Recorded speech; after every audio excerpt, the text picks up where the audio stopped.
Good morning to all. Myself, Dr. Arun from Aerospace Engineering Department. Today, I am going to take basics aerodynamics of missiles from rocket and missile subject.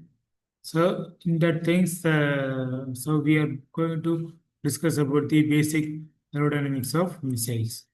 So, first one is introductions about the aerodynamics forces.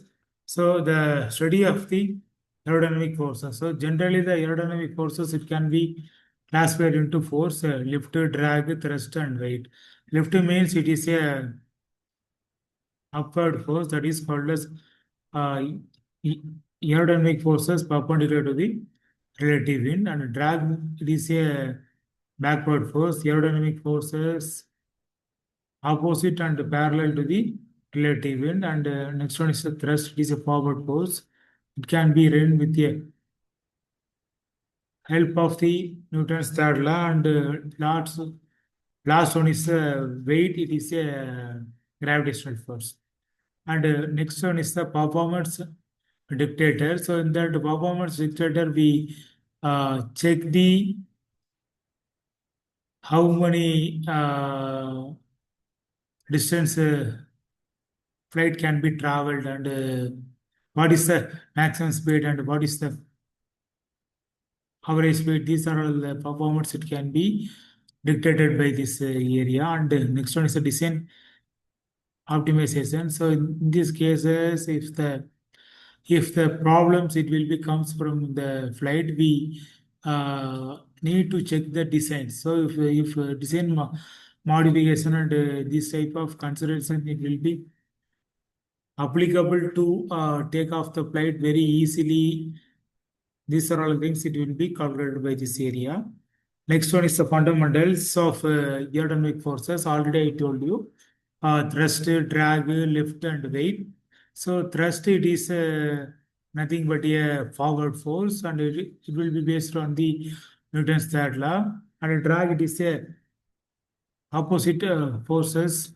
Lift, it is a perpendicular forces. Weight, it is a gravitational forces. And aerodynamic design principles, they are using these type of criteria. First one is the body shape optimization. So in that body shape optimization, the overall flight body, they are designed, and they are using some softwares for testing area. And next one is the fins and wings, and due to the by using the fins and wings, it will be uh, increase the lift or increase the speed. These are all, this can be evaluated by with the help of fins and wings. And the next one is the control surfaces. So in that control surfaces, the uh, elevator, radar, aileron, fins, flaps, these are all things it will be controlled by this area. Stability, alignment, it will be utilized by the center of gravity and center of pressure. And next one is the types of missiles. First one is the space to surface. So that things the uh,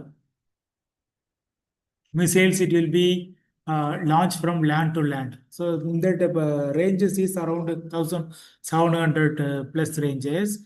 So these type of missiles, it will be operated by subsonic or low supersonic region. That means the 0.8 to 1.1 Mach number. In this region, the surface missiles, it will be working. Next one is surface to air. So in that surface to air, the following uh, features are available. So in that cases, it can be a supersonic speed around more than 5 plus Mach number, high acceleration. So if the speed of the missiles is very high, and the very low amount of low amount can be utilized for this maintenance purpose for this surface to air missiles. Next one is the air to surface missile. So if the maximum range is 370 meter, so in that this type of air to surface missiles, uh, it, it can be used for the mostly in wars. So in Second World War, the many missiles are dropped from sky to land only. That's why the many people are died in that Second World War too. For this type of missiles they are utilizing. And last one is the air-to-air missile. So in that air-to-air missiles, two aircraft will attack each other.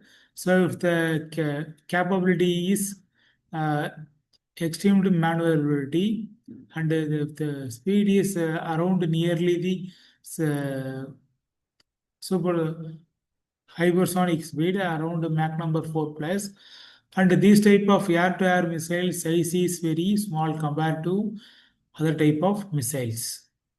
Okay, thank you. So we will catch you on next topic on next series.